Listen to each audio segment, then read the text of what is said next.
2023 में मैंने देश के 115 जिलों में जाकर घटिया अंग्रेजी कानूनों के बारे में चर्चा किया और सरकार ने 1,500 अंग्रेजी कानूनों को खत्म कर दिया। 225 अंग्रेजी कानून बचे हैं। मैं आशा करता हूं सरकार उन 225 अंग्रेजी कानूनों को भी खत्म कर देगी, क्योंकि एक भी अंग्रेजी कानून छूटा तो सुरक्षा चक्र टूटा। 26 जनवरी 1950 जिस दिन हम रिपब्लिक डे मनाते हैं, उससे पहले बने सभी कानूनों को खत्म करना जरूरी है। 1,500 कानून खत्म हो गए हैं, 225 अंग्रेजी कानून बचे हुए हैं। मैं प्रधानमंत्री से हाथ जोड़ के निवेदन करता हूं, उन अंग्रेजी कानूनों को भी खत्म कर दीजिए। अब 2024 में मैं अंग्रेजी कानूनों की बात नहीं करूंगा। 2024 में मैं कांग्रेसी कानूनों की बात करूंगा, और कांग्रेसी कानूनों में भी 5 नेहरू जी द्वारा बनाए गए घटिया कानून की चर्चा करूंगा, इंदिरा जी द्वारा बनाए गए 5 घटिया कानून की चर्चा करूंगा, राजीव गांधी जी द्वारा बनाए गए 5 घटिया कानून की चर्चा करूंगा, नरसिम्हा राव द्वारा बनाए गए 5 घटिया अंग्रेजी कानून की चर्चा करूंगा, और मनमोहन सिंह जी द्वारा बनाए गए 5 घटिया का अंग्रेजी कानून की चर्चा करूंगा। वैसे तो लिस्ट 50 कानूनों की है, कांग्रेस ने 50 घटिया कानून बनाए हैं, लेकिन सबकी चर्चा नहीं करूंगा। 2024 में मैं प्रत्येक कांग्रेसी प्रधानमंत्री के 5-5 घटिया कानूनों की चर्चा करूंगा। आज मैं आपको बताता हूं नेहरू जी द्वारा 1955 में बनाए गए सिटीजनशिप एक्ट के। भारत का संविधान कहता है आर्टिकल 11 कि यह केंद्र सरकार की ड्यूटी है, एक कानून बनाए, एक सिटीजनशिप एक्ट बनाए, जिसमें नागरिकता देने और नागरिकता लेने के लिए क्लियर कट टर्म्स कंडीशन उसमें सेट कर दे।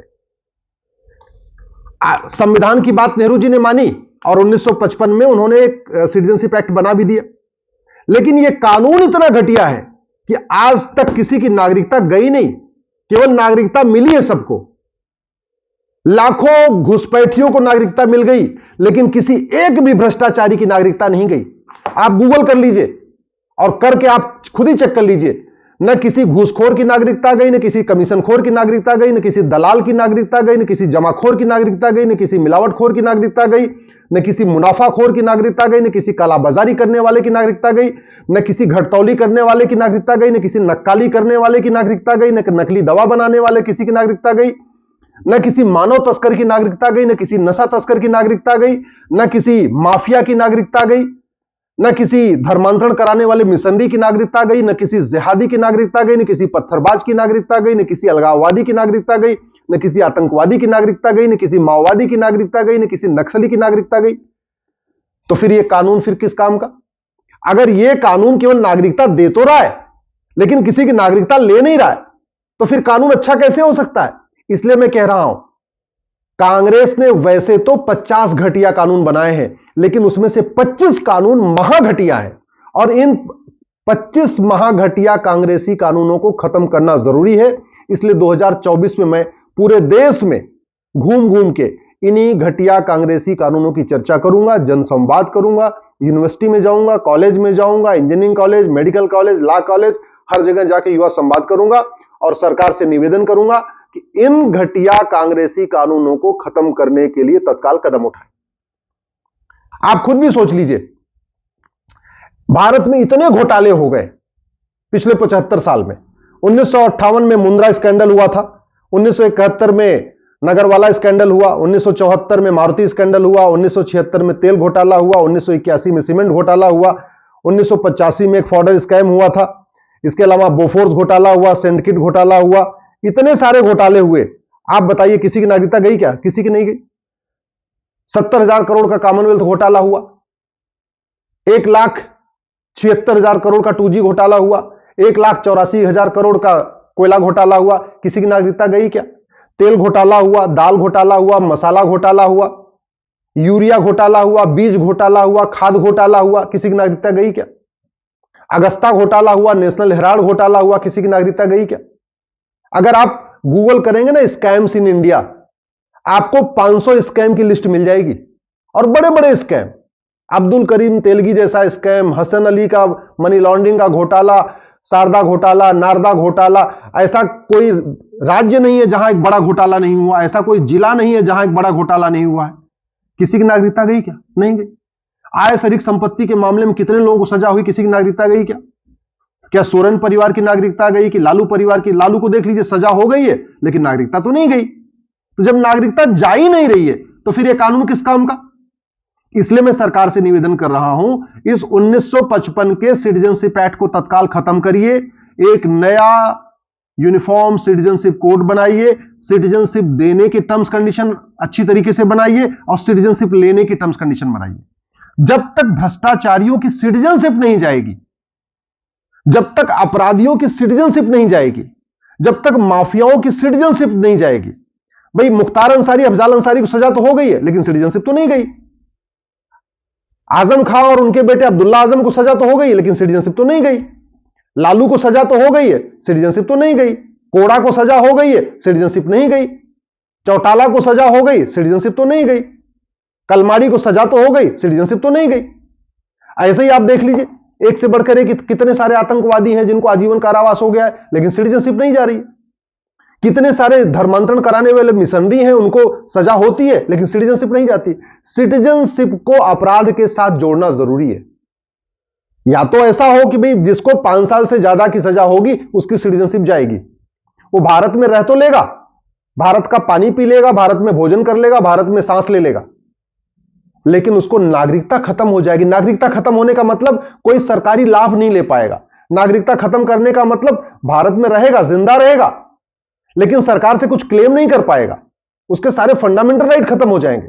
जब तक यह कानून नहीं बनेगा तब तक भ्रष्टाचार कम नहीं होगा, अपराध भी कम नहीं होगा। मैं गारंटी के साथ कहता हूं, कितने सारे जासूसों को सजा हो चुकी है लेकिन किसी जासूस की नागरिकता नहीं गई। कितने सारे देशद्रोहियों को सजा हो चुकी है, किसी की नागरिकता नहीं गई।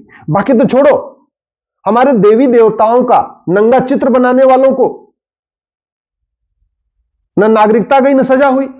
भगवान राम के बारे में अभद्र टिप्पणी करने वालों को न नागरिकता गई न सजा हो गई। हमारा रामचरितमानस जलाने वालों को न नागरिकता गई न सजा हुई। हमारी मनुस्मृति जलाने वालों को न नागरिकता गई न सजा हुई। हमारे वेद पुराणों के बारे में उल्टी सीधी बात करने वाले, हनुमान जी के बारे में उल्टी सीधी बात करने वाले, विष्णु भगवान के बारे में उल्टी सीधी बात करने वाले, गणेश जी शंकर जी के बारे में उल्टी सीधी बात करने वाले, न नागरिकता जा रही है न सजा हो रही है। इसका मतलब कानून घटिया। बड़ी सीधी सी बात है। जो समस्या भारत में है, अगर वो दुबई में नहीं है, सिंगापुर में नहीं है, जापान में नहीं है, इसका मतलब बड़ी सीधी सी बात है, हमारा कानून घटिया है। क्योंकि प्रधानमंत्री जी की ईमानदारी पे तो कोई किसी को शंका नहीं है, प्रधानमंत्री जी की मेहनत पे किसी को शंका नहीं है। दुनिया के सबसे ईमानदार प्रधानमंत्री हमारे, दुनिया के सबसे मेहनती प्रधानमंत्री हमारे, दुनिया के सबसे राष्ट्रभक्त प्रधानमंत्री हमारे, लेकिन भ्रष्टाचार अपराध कम नहीं हो रहा है। कोई ऐसा जिला नहीं है जहां भ्रष्टाचार नहीं है, कोई ऐसा डिपार्टमेंट नहीं है जहां भ्रष्टाचार नहीं है, कोई ऐसा जिला नहीं है जहां अपराध नहीं है। क्यों? क्योंकि कानून घटिया है। नेताओं और नौकरशाहों ने इस देश को लूट लिया है पूरी तरीके से।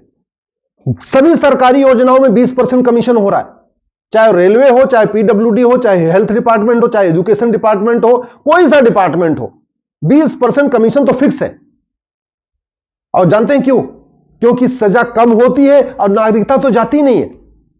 4-5 साल में छूट के आ जाते हैं, करोड़ों रुपए कमा लेते हैं, उस करोड़ों रुपए से 4-5 साल जेल में रह के बाहर आते हैं, फिर पार्टी का टिकट खरीद लेते हैं, टिकट खरीद के सांसद विधायक बन जाते हैं, पार्षद प्रधान बन जाते हैं। अब ये क्यों बन जा रहे हैं? क्योंकि नागरिकता खत्म नहीं हो रही है। इसलिए मैं कह रहा हूं, अपराध के साथ नागरिकता को खत्म करना जरूरी है। जब तक अपराधियों की नागरिकता खत्म नहीं होगी तब तक भारत में शांति नहीं आ सकती।